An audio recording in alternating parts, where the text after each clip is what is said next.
Magandang araw po sa inyong lahat at maligayang paglahok sa ating misang Pilipino. Ngayon ay ika-33 linggo ng karaniwang panahon.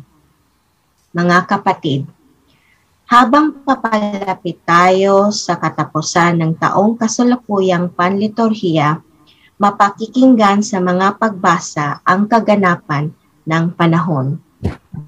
Ilan nakakatakot at kaguluhan ang paglalarawan sa mga huling araw, ngunit hindi pagkatakot, kundi pag-asa ang hatid nito sa atin. Ang pag-usbong ng puno ng igos sa Ebanghelyo ay nagtuturo sa pag-asang ito na darating ang buhay pagkatapos ng kamatayan. Binabago ng Espiritu ang luma tungo sa bago, ang kaguluhan tungo sa kaayusan, ang kalungkutan tungo sa kagalakan, ang kawalang pag-asa tungo sa bagong buhay. Sa ating misa ngayon, tayo ay pangungunahan ni Father Mario Dorado. Ang ating choir ay ang Voice of God. Sabay-sabay po nating awitin ang pambungad na awit.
Isang mapagpalang linggo po sa inyong lahat, mga minamahal mga kapatid. Muli tayo nagkakatipon ngayon sa harapan ng inyong mga telebisyon at kami po dito sa simbahan ng St. Dominic sa Black House Bay na kung saan ipinagdiriwang muli natin ang isang misa online. Kasama po ng ating mga pag-aaral ng panalangin, isama po natin sa ating mga panalangin ngayon ang mga nagdaraos ng kanilang kaarawan ngayong buwan ng Nobyembre. Lahat po ng ating mga intensyon, pampamilya, personal o pang pamayanan, At lahat po ng ating mga kapatid ngayon na mga may sakit, ay ipagdasal natin sila sa ating Panginoon at isama po natin sa ating pagdarasal ngayon.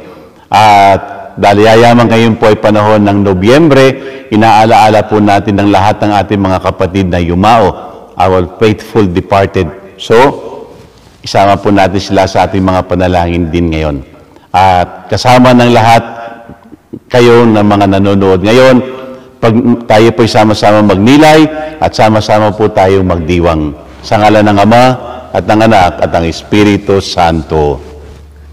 Amen. Ang pagkapala ng ating Panginoong Jesucristo, ang pag-ibig ng Diyos Ama, at ang pakikipagkaisa ng Espiritu Santo naway sumainyong lahat. At sumainyo rin. Mga minamahal na mga kapatid, tayo tinipon ng Diyos sapagkat mahal niya tayo. Sa mga pagkakataon na tayo'y naging masuwayin, sa mga pagkakataon na di natin sinunod ang kanyang mga kautusan, humingi tayo sa kanya ng kapatawaran, sapagkat siya ay butihing Ama na laging nagmamahal sa ating lahat.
Kaawaan tayo ng makapangyarihang Diyos, patawarin tayo sa ating mga kasalanan, at patnubayan tayo sa buhay na walang hanggan. Amen.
Dakilang aking kapurihan, Panginoong Diyos, Hari ng langit, Diyos amang makapangyarihan sa lahat.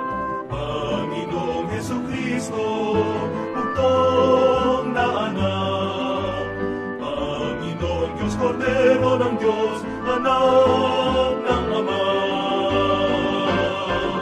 Papuri sa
Manalangin tayo.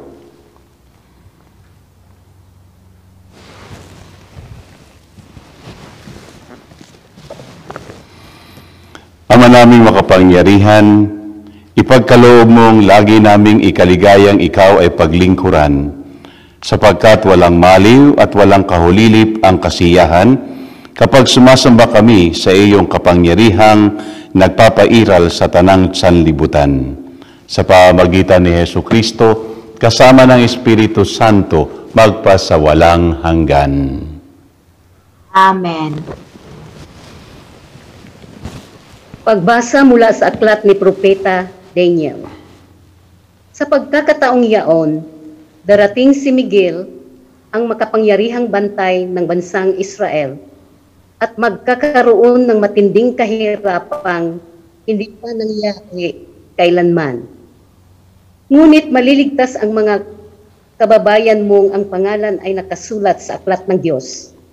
Mabubuhay ang marami sa mga namatay sa lahat ng panig ng daigdig. Ang iba'y sa buhay na walang hanggan, at ang iba'y sa kaparusahang walang hanggan. At yaong may pagkaunawa at umakay sa marami tungo sa kabutihan, ay magniningning na parang pala sa kalangitan, magpakailanman. Ang salita ng Diyos. Salamat sa Diyos. Diyos ko, ang aking dalangin, ako'y iyong tangkilikin. Diyos ko, ang aking dalangin, ako'y iyong tangkilikin.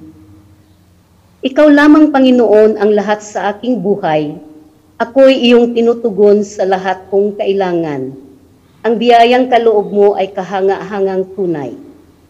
Nababatid ko na ika'y kasama ko oras-oras. Sa piling mo kailanmay, hindi ako matitinag. Diyos ko, ang aking dalangin, ako'y iyong tangkilikin. Kaya't ako'y nagdiriwang, ang diwa ko'y nagagalak. Ang lagi kong nadaramay, hindi ako matitinag. Pagkat di mo tutulutang, ang mahal mo ay malagat. Sa balon ng mga patay, upang doon ay maagnas. Diyos ko, ang aking dalangin, ako'y iyong tangkilikin. Ituturo mo ang landas na buhay ang hahantungan. Sa piling mo'y madarama ang lubos na kagalakan. Ang tulong mo'y nagdudulot ng ligayang walang hanggan. Diyos ko, ang aking dalangin, ako'y iyong tangkilikin.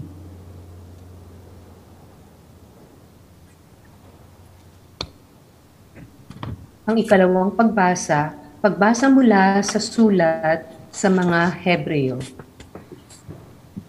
Bawat pari ay nakatayong naglilingkod araw-araw at naghahandog ng iyon at iyong ding mga hain. Subalit, hindi makapapawi ng kasalanan ang mga haing iyon. Ngunit si Kristo ay minsan lamang naghandog dahil sa mga kasalanan at iyo'y sapat na. Pagkatapos, lumuklok siya sa kanan ng Diyos at naghihintay siya roon hanggang sa lubusang pasukuin sa Kanya ang mga kaaway. Sa makatuwid, sa pamamagitan ng isa lamang na paghahandog, ay Kanyang pinapaging banal, magpakailanman ang mga nilinis niya. Sapagkat ipinatatawad na ang mga kasalanan, hindi na kailangan pang maghandog dahil sa kasalanan. Ang salita ng Diyos. Salamat sa Diyos.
Sumainyo ang Panginoon. At sumainyo rin. Ang mabuting balita ng Panginoon ayon kay San Marcos. Papuri sa iyo, Panginoon. Noong panahong iyon, sinabi ni Jesus sa kanyang mga alagad, sa mga araw na iyon, pagkatapos ng mga napakalaking kapighatian, magdidilim ang araw. Hindi magliliwanag ang buwan. Malalaglag mula sa langit ang mga bituin at mayayanig ang mga kapangyarihan sa kalawakan. At makikita ang anak ng tao na nasa alapaap, dumarating na may dakilang kapangyarihan at malaking karangalan. Susuguin niya ang kanyang mga anghel sa 4 na panig ng daigdig at titipunin nila ang mga hinirang ng Diyos mula sa lahat ng bayak. Unawain ninyo ang aral mula sa puno ng igos. Kapag sumisipot na ang mga dahon sa sanga nito, alam ninyong malapit na ang tag-araw.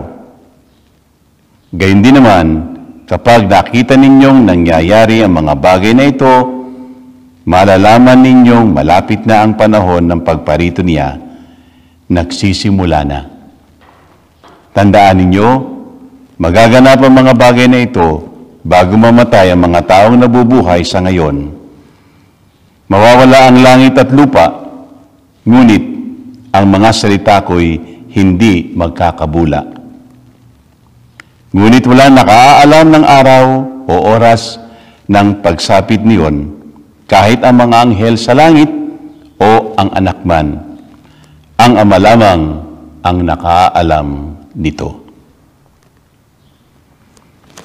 Mga minamahal na mga kapatid, ang mabuting balita ng Panginoon. Pinupuri ka namin, Panginoong Hesukristo. Pagkalooban naman kayo ng kapayapaan ng Panginoon, mga minamahal na mga kapatid. Halos malapit na tayo sa huling tinatawag nating katapusan ng liturgical calendar ng simbahan. Kaya next Sunday, ipagdiriwang po natin ang Christ the King. That is the last Sunday of the liturgical year. At sa ating pagginilay po ngayong linggong ito. Ito ay isang napakagandang pagtuunan natin ng pansin. Sapagkat maraming mga tao, tuwing mapapakinggan po natin ang tinatawag nating apocalyptic literature. Yun po ay yung mga mangyayari sa huling sandali o sa paghuhukom o last judgment na tinatawag. Nakakatakot. At lahat tayo, napakadami na natin mga takot sa buhay. Diba? Minsan tinatawag ko, hindi ka natatakot? Pagising mo ng umaga, diba? Pag nakita mo yung asawa mo, nag-aantanda ka ng krus. Bakit? Diba? Initanda na tayo takot. Diba? Pero yung takot natin kalimitan, sa isip lang yun eh. Alam niyo kung bakit? Kasi yung apocalyptic literature po, na nasa Ebanghelyo, o especially po doon sa Book of Revelation, yun po ay hindi isinulat o ipinahayag sa atin para tayo matakot. Kasi ang ating pinagtutuunan ng pansin tuwina, yung mga sigalot na mangyayari, yung mga sakuna, lindol, babaksak ang mga tala, hindi na magliliwanag ang buwan, ni ang araw, mawawala. So lahat tayo ay takot, di ba? Pero bakit? Kasi alam ko, punot dulo po ng lahat eh. Takot po tayong mamatay. Pero maliwanag po yung sinabi ni Jesus, di ba? Na hindi ang kamatayan ay hindi ang wakas ng lahat. Kaya nga po siya, bilang Panginoon natin, nabuhay, namatay, pero nagkaroon siya ng panibagong buhay, nabuhay na mag-uli. At yung mga apocalyptic literature po, sa Ebanghelyo o sa magandang balita o sa Biblia, hindi po yon nagbibigay sa atin ng pagkakataon na tayo matakot. Kasi hindi natin nakikita. Iyon po ay mangyayari, pero pagkatapos noon, mayroong magandang mangyayari sa buhay natin. Lalong-lalo na po tayo mga Kristiyano. Alam natin na ang buhay natin dito sa daigdig ay pansamantala lamang. Mayroong pang darating na panibagong buhay. Kaya nga, ang lahat ng mga pagbasa natin ngayon ay hindi takot ang ibinibigay sa atin, kundi isang panibagong pag-asa. Umasa tayo na mayroong magandang mangyayari sa buhay natin. Yun po din ang gusto ni Propeta Daniel sa unang pagbasa. Binigay niya ng pagkakataon ng mga Israelita dahil sila po ay nasa ilalim ng mga banyaga. Ang dami nilang paghihirap na dinaranas. Kaya sinabi nila, kayo'y muling lalaya at kayo'y muling babalik sa lugar o sa bansa na inihanda sa inyo ng Diyos. Para sa mga Israelita, napakalaking pag-asa po noon. Di ba? Ganon din po sa Ebanghelyo. Na kung saan, sinasabi ni Jesus, kung nakikita niyo yung puno ng igos at nagkakaroon ng mga sumisibol na yung mga munting dahon, alam natin na may panibagong buhay. May magkakaroon ng panibagong bulaklak at bunga. You see? So, ang pagtuunan po natin ng pansin, mga kapatid, hindi yung mga sakuna, kundi yung pag-asa na ibinibigay sa atin ni Jesus. Magandang buhay, pagliligtas niya, at tayo magkakatipon-tipon bilang isang bayan sa kanyang kaharian. Kaya tayo po lahat ngayon, lalo na ngayon, marami pong natatakot dahil sa pandemya. Okay? Marami natatakot dahil sa baka hindi na magwakas yung magdadalawang taon na po itong ating COVID-19 na ito. At marami pa mga variant. Pero ang punot dulo po noon, di ba? Halos lahat ng tao ayaw nilang mamatay. Kaya nga po, maraming hindi nagpapabakuna. Bakit? Kasi sabi nila, pag yung daw bakuna, after 2 years, mamamatay ka na rin. Abay, bakit po natin titingnan po yung mangyayaring masama? Hanapin po natin yung mabuti. Kaya nga, alam niyo po, natutuwa po ako dahil sa pandemyang ito, nakita ko kung paano gumawa ang Diyos ng paraan para tayo magtulungan. Para tayo mabuhay ng kahit paano, makatulong tayo sa kapwa, makapamuhay ng masaya. At higit sa lahat, nagagawa po tayo ng iba't ibang mga paraan kung paano natin matutulungan, mapapasaya, at magkakaroon po ng pagkakaisa ang mga tao. At naptuon ko po yung positive po. Kasi kalimitan ang iniisip po natin yung masama eh. Pero tandaan po natin na ang ating Diyos ay Diyos ng pag-ibig. At sa taong nagmamahal, wala siyang iniisip o inaasam-asam, kundi ang kaligayahan, kapayapaan ng isang nilikha ng isang tao. Ganyan po ang Diyos. Hindi siya ang Diyos na pumapatay, nagpaparusa, kundi isang Diyos na ang alam niya ay tayo mabigyan niya ng isang magandang buhay, magandang kapaligiran, at higit sa lahat, mamuhay tayo ng mapayapa.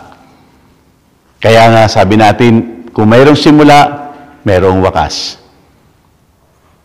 At sa mga huling panahon po ng tinatawag nating Calendar of the Church, kung mayroong lumang taon, may bagong taon, pero ang mahalaga, sa Panginoon, ang lahat po ay magiging maganda. Kaya, ang mungkahi ko po ngayon sa inyo, huwag tayong matakot. Ano man po mga nangyayari sa kapaligiran, yung pong ating tinatawag natin na global warming, lahat po ng yan mangyayari. Pero ang mahalaga, paano ka mabubuhay? Mabubuhay ka ba sa takot, sa hinaharap? O mabubuhay ka ba sa kasalukuyan na handang tumulong, handang magsaya? And I would like to quote what Pope Francis has said. Tandaan mo na ang kaligayahan ay isang desisyon sa buhay. Hindi ito dumarating na parang isang hangin lamang o dumarating na basta na lamang. Kundi ito'y ginagawa. It is your decision to make you happy. May the word of the Lord today give us the opportunity to always remember na ang Diyos ay Diyos ng pag-ibig. Kailanman, hindi niya tayo tinatakot. Manapa, binibigyan niya tayo ng panibagong pag-asa, panibagong pananaw, at higit sa lahat, naway makapamuhay tayo ng maganda at alisin yung takot. Sapagkat kapag ikaw ay takot, hindi ka makapag-iisip ng maganda. Kapag ikaw ay takot, walang mangyayari sa mga desisyon mo sa buhay. Pero kapag nasa sayo ang Diyos, makikita mo, lahat ng iyong iisipin, lahat ng iyong mararamdaman, at lahat ng iyong mga gagawin, magkakaroon ng kabuluhan, magkakaroon ng panibagong bunga, panibagong pag-asa. Pagpalain nawa tayong lahat ng Panginoon at sama-sama tayong manalangin. Nanawa, lahat kayong mga nakikinig ngayon, nanonood sa inyong mga telebisyon, at lahat ng mga makikinig sa salita ng Diyos, tandaan natin na ang Diyos ay Diyos ng pag-ibig, Diyos na buhay, handang tumulong, handang kumalinga, sapagkat mahal niya tayo. Amen. Mga minamahal na mga kapatid, ipahayag natin ngayon ang ating pananampalataya. Sumasampalataya ako sa Diyos Amang makapangyarihan sa lahat, na may gawa ng langit at lupa. Sumasampalataya ako kay Hesukristo, iisang anak ng Diyos, Panginoon nating lahat. Nagkatawang tao siya, lalang ng Espiritu Santo, ipinanganak ni Santa Mariang Birhen, pinagpakasakit ni Poncio Pilato, ipinako sa krus, namatay, inilibing, nanaog sa kinaroroonan ng mga yumao, nang may ikatlong araw na buhay na mag-uli. Umakyat sa langit, naluluklok sa kanan ng Diyos, Amang makapangyarihan sa lahat. Doon magmumulang paririto at huhukom sa nangabubuhay at nangamatay na tao. Sumasampalataya naman ako sa Diyos Espiritu Santo, sa banal na simbahang Katolika, sa kasamahan ng mga banal, sa kapatawaran ng mga kasalanan, sa pagkabuhay na muli ng nangamatay na tao, at sa buhay na walang hanggan. Amen. Mga minamahal na mga kapatid, ngayon dumalangin tayo sa dakilang Ama na tayo bigyan ng sapat na lakas at pag-asa upang maging handa lagi sa oras ng Kanyang itinakda. Kaya't sa bawat kahilingan nating bibikain, Panginoon, dinggin mo kami. Panginoon, dinggin mo kami. Patuloy nawang gabayan ng mga lider ng simbahan ang bawat mananampalataya tungo sa tamang landasin sa kabila ng kanilang mga pagkukulang at kahinaan. Manalangin tayo. Panginoon, dinggin mo kami. Maitaguyod nawa ng mga punong bayan ang isang lipunan, makalangit, makatarungan, at mapagmalasakit sa pamamagitan ng kanilang tapat na paglilingkod. Manalangin tayo. Panginoon, dinggin mo kami. Magsimula nawang magbagong loob ang mga taong nalulugmok sa pagkakasala, dala ng kamunduhan, abuso, at karahasan. Tahakin nawa nila ang landas ng pagpapatawad at pagbabagong buhay. Manalangin tayo. Panginoon, dinggin mo kami. Pagtulungin mo nawa at bigyan ng pag-asa ang mga taong nagdurusa dahil sa salot na COVID-19. Bigyan mo rin ng sapat na lakas ang mga nag-aalaga sa kanila, lalong-lalo na ang mga frontliners. Manalangin tayo. Panginoon, dinggin mo kami. Salubungin nawa ng mga anghel at mga banal ang mga kapatid naming pumanaw. Manalangin tayo. Panginoon, dinggin mo kami. Sa ilang sandali ng katahimikan, itaas natin sa Diyos ang ating personal na kahilingan. Gayon din ang mga taong lubos na nangangailangan ng ating panalangin.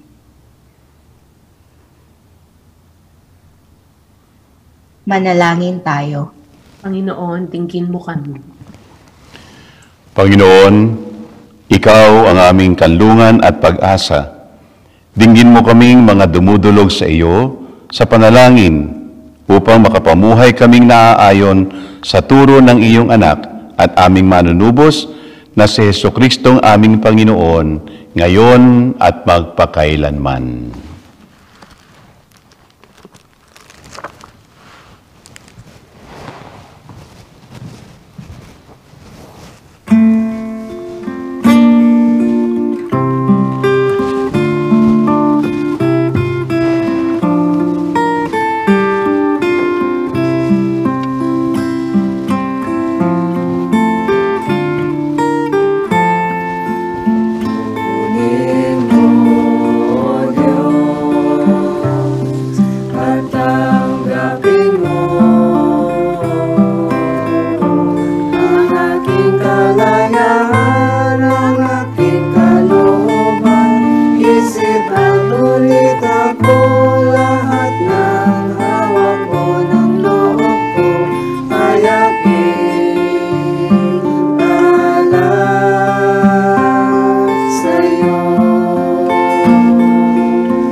Manalangin kayo mga minamahal na mga kapatid upang itong ating paghahain ay kalugdan ng Diyos Amang makapangyarihan. Tanggapin nawa ng Panginoong itong paghayong mga kamay sa kapurihan niya at karangalan sa ating kinabangan at sa buong sambayanan niyang banal. Ama naming lumikha, ipagkaloob mo ang iyong masintahing pagtingin sa aming mga alay upang ang kagandahang loob mo ay aming makamtan at ang bunga ng walang hanggang pag-iral ay aming mapakinabangan sa pamamagitan ni Jesucristo kasama ng Espiritu Santo magpasawalang hanggan. Amen. Sumainyo ang Panginoon. At sumaiyo rin. Itaas sa Diyos ang inyong puso at diwa. Itinaas na namin sa Panginoon. Pasalamatan natin ang Panginoong ating Diyos. Marapat na siya ay pasalamatan. Ama naming makapangyarihan, tunay ngang marapat na ikaw ay aming pasalamatan sa pamamagitan ni Jesucristo na aming Panginoon. Sa dakilang pagtubos niya sa amin, ang kasalanan at kamatayang aming pasanin ay binalikat niya upang kami palayain at maitampok sa iyong luningning. Siya ang nagtanghal sa amin bilang liping hinirang, pari at haring lingkod sa iyong kamahalan. Mula sa kadiliman kami iyong tinawag upang makasapit sa iyong liwanag. Bilang iyong angkang may tungkuling maglahad ng iyong dakilang pag-ibig sa lahat. Kaya kaisa ng mga anghel na nakisiawit ng papuri sa iyo nang walang humpay sa kalangitan, kami nagbubunyi sa iyong kadakilaan.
Ama naming banal, ikaw ang bukal ng tanang kabanalan, kaya't sa pamagitan ng iyong Espiritu, gayon mong banal ang mga kaloob na ito, upang para sa amin maging katawan at dugo ng aming Panginoong Hesu Kristo.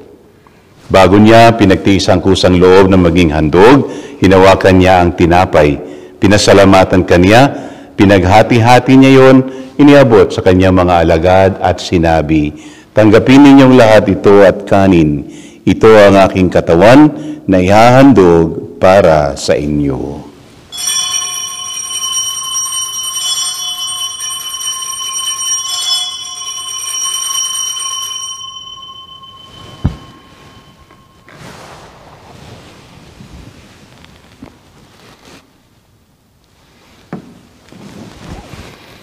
Gayun din naman, nung matapos ang hapunan, hinawakan niya ang kalis. Muli kanyang pinasalamatan, iniabot niya ang kalis sa kanyang mga alagad at sinabi, "Tanggapin ninyong lahat ito at inumin. Ito ang kalis ng aking dugo, ng bago at walang hanggang tipan. Ang aking dugo na ibubuhos para sa inyo at para sa lahat sa kapagpapatawad ng mga kasalanan. Gawin ninyo ito sa pag-alala sa akin."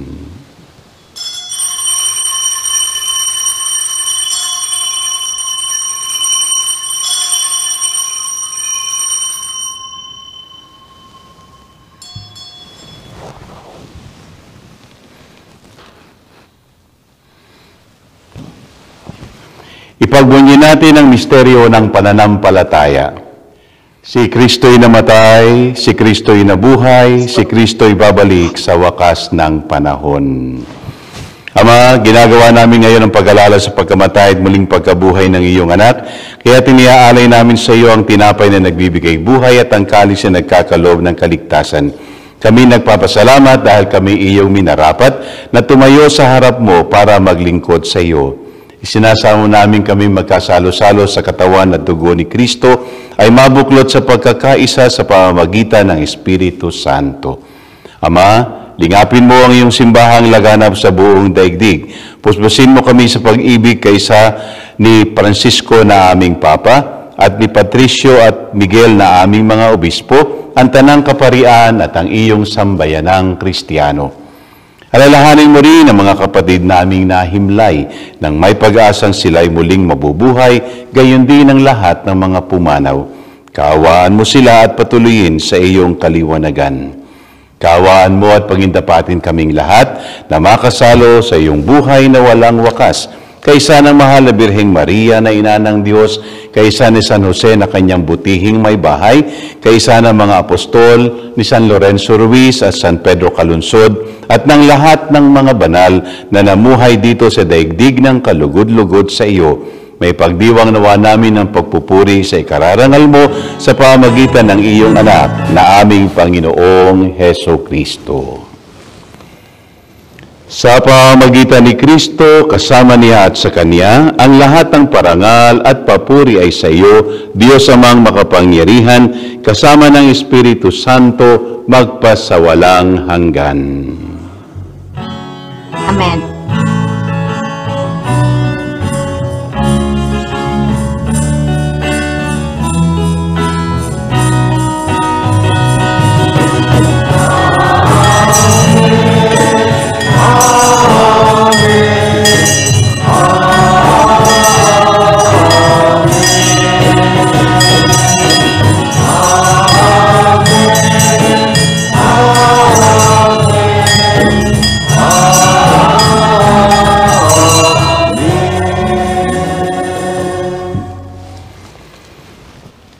Mga minamahal na mga kapatid, ngayon bilang isang bayan ng Diyos, buong pag-ibig nating dasalin ang panalangin na itinuro ng ating Panginoong Heso Kristo.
Hinihiling namin kami adya sa lahat ng masama, pagkalooban ng kapayapaan na araw-araw, iligtas sa kasalanan at ilayo sa lahat ng kapahamakan, samantalang aming pinananabikan ang dakilang araw ng pagpapahayag ng tagapagligtas naming si Heso Kristo.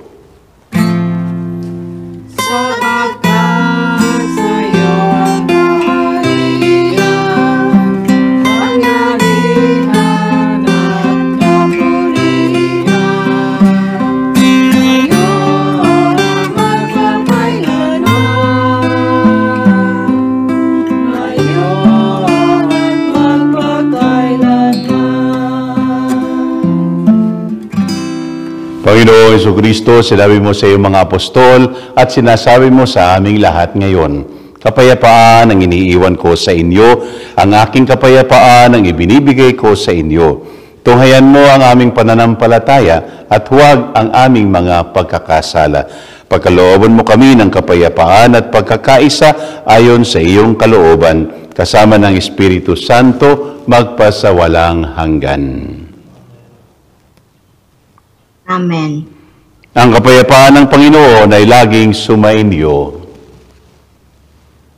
At sumaiyo rin. Mga kapatid, magbigayan tayo ngayon at maghangad ng kapayapaan sa isa't isa.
Minamahal mga kapatid, narito si Kristo, ang Panginoon na sa ating laging nagmamahal. Siya rin ang kordero ng Diyos na nag-aalis ng mga kasalanan ng sanlibutan. Mapapalad ang mga inaanyayahan sa kanyang piging. Panginoon, hindi ako dapat na magpatuloy sa iyo, ngunit sa isang salita mo lamang ay gagaling na ako.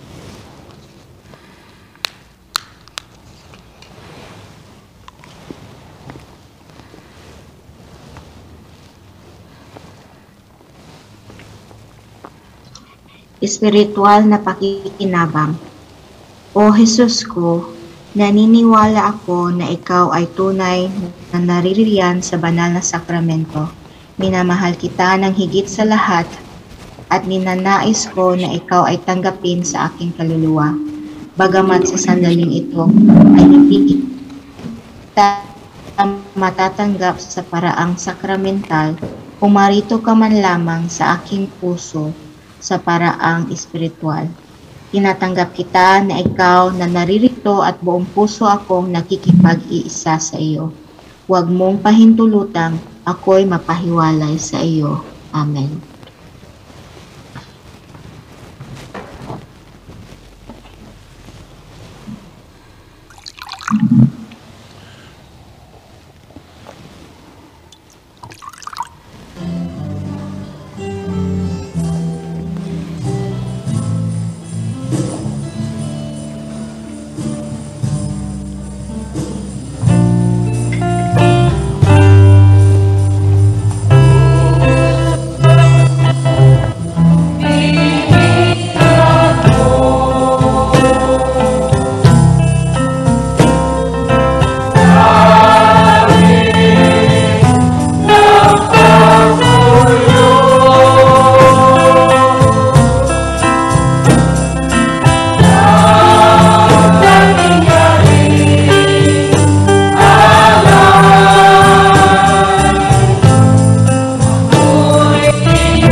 Panalangin para sa mga kaluluwa.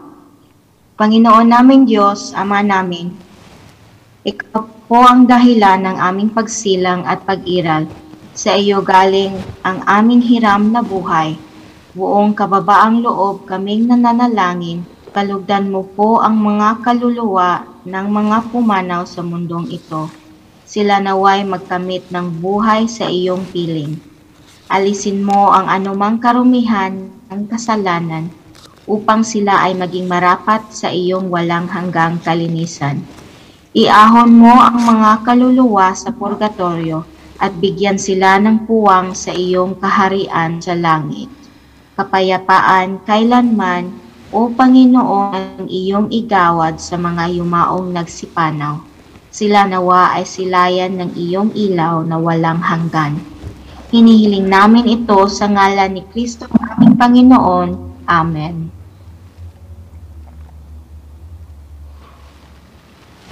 Manalangin tayo.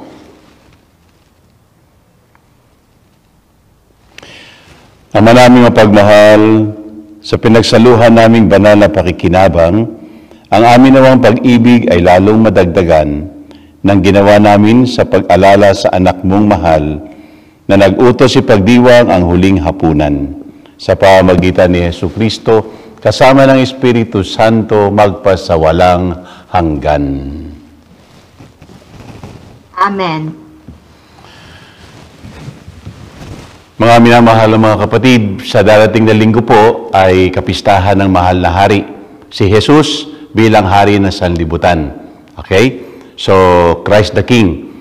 So, ang aming pong mungkahi ay aanayahan po namin kayo na kung misa po natin ay 11:30 ng umaga, at least yung pong 30 minutes before the Mass, magkakaroon po tayo ng exposition ng Blessed Sacrament. And then, I will ask some group na through Eva at sa lahat po ng kung pwede makapagdasal tayo ng rosary. Okay? Habang naka-expose po yung Blessed Sacrament. Live streaming din po ito. Okay? Kami na po bahala ni Brian kung anong gagawin. Pero kung pwede po na meron tayong mga ibang mga kapatid na tutulong po sa atin para sa pagdiriwang po natin ng kapistahan ng Cristo Rey o si Kristo bilang ating hari ng sanlibutan. Okay po. So, and then, the other Sunday po, pagkatapos ng Kristong Hari ay Advent na. So, let us see po what will happen. At paalala din po, magkakaroon po din po tayo ng live streaming para sa Nobina in honor of the Immaculate Conception. Okay po? At marahil dito din po natin ito gagawin sa St. Dominic. At yun po, kung hindi ako nagkakamali, sangayon po sa aming mga pinag-usapan, yun po ay around 7:30 po ng gabi. Okay? Live streaming din po yun. Okay po? 9 days Nobina. Ipaliliwanag po namin sa inyo next time yung kung ano po yung mga mangyayari during the Nobina. Okay po? So, para po sa aking little takeaway, naalala ko po yung isang pari at sinabi niya sa kanyang mga parishioner, mga kapatid, next Sunday kung po pwede o bago next Sunday, kung pwede, basahin niyo po yung ika-17 kabanata, 17th chapter of the Gospel of Mark. Okay, yun lang po ang kanyang munting assignment sa kanila. The following Sunday, ang mga nagsalita yung pare, mga kapatid, pakitaas nga ang kamay ng lahat ng mga bumasa o binasa ang ika-17 kabanata ng Ebanghelyo ni San Marcos, the 17th chapter. Halos lahat sa congregation nagtaas ng kamay. Kaya sabi ng pare, thank you, tamang-tama nga. Kayo po ang aking audience. Dahil ang topic ko ngayon ay about liars, mga sinungaling. Sapagkat si St. Mark po, ang kanyang gospel ay hanggang 16 lang po, walang 17 chapter. Mga minamahal mga kapatid, tunay nga na halos lahat tayo, marami tayong mga napapakinggan ng mga fake news, marami mga sinungaling sa buhay natin, pero huwag tayong matakot. Sometimes, merong mga kasinungalingan na malapit sa katotohanan. Merong mga kasinungalingan na merong kaunting bahid ng katotohanan. Pero ganun pa man, hindi po maganda yon. Yung mga fake news, hindi rin po maganda. At alam ko po, napakarami ngayon, hindi tumatanggap ng vaccination dahil sa mga fake news. Kaya dito po sa atin sa New Zealand, especially dito po sa Auckland, ang pagtanggap po ng job o vaccination ay hindi lamang po sa ating pansariling kalusugan, kundi para rin po sa ating mga kamag-anak o kapitbahay, mga kapwa, para hindi po tayo kapitan ng sakit or makatulong po tayo sa ating kapwa at sa kinabukasan ng ating mga kababayan, especially sa ating pong mga tao dito sa New Zealand. Kaya paalala ko lang po, sana po sama-sama po tayo magtulungan at ipagpatuloy po natin ang pagdarasal sa bawat isa. At gusto ko rin pong bigyan pansin dito ngayon, last Friday po, inihatid ko na po sa airport si Father Severino, yung pong isang Kapuchinong Pilipino na naging katulong din po natin sa chaplaincy. Siya po ay tinawag bumalik sa Australia at siya po ngayon ay nasa Sydney, Leichhardt, Sydney. At siya po binigyan ng panibagong tungkulin na parish priest po doon sa isang simbahan namin doon. Kaya isama po natin siya sa ating mga panalangin at naway maging makabuluhan at maging maganda ang kanyang pamumuno bilang another parish priest o kura paroko po doon sa aming simbahan. Good luck sa iyo, Father Severino, sapagkat ngayon po alam ko manonood din po sila sa atin sa live streaming siya.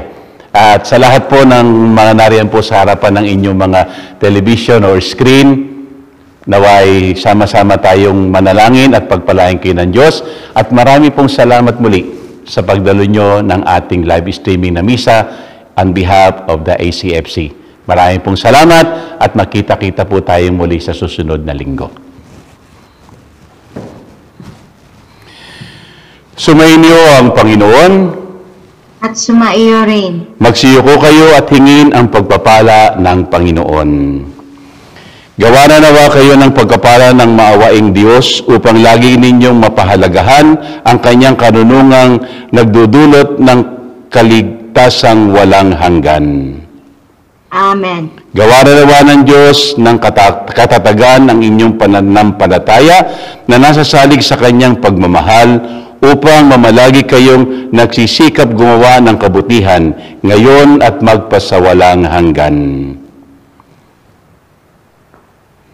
Patnubayan nawa ng Diyos ang inyong paglakad sa daang hahantong sa Kanya upang inyong taluntunin ang landas ng pag-ibig at kapayapaang walang hanggan. Amen. At pagpalain kayong lahat ng makapangyarihang Diyos, Ama, Anak, at Espiritu Santo. Amen. Humayo kayo taglay ang kapayapaan at pag-ibig ni Kristo. Salamat sa Diyos. Hindi tuloy yung ano.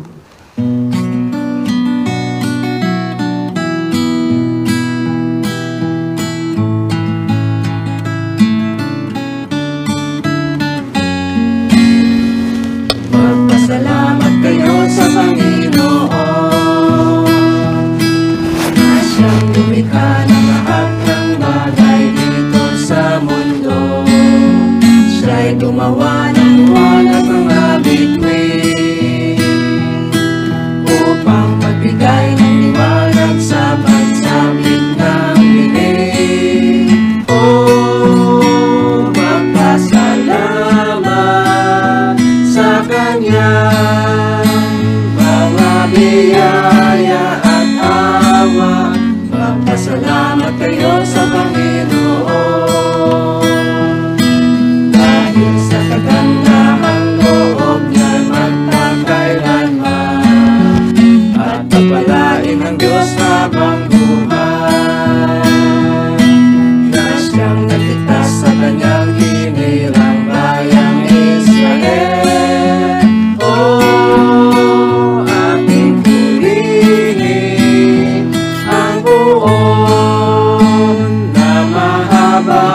namin sa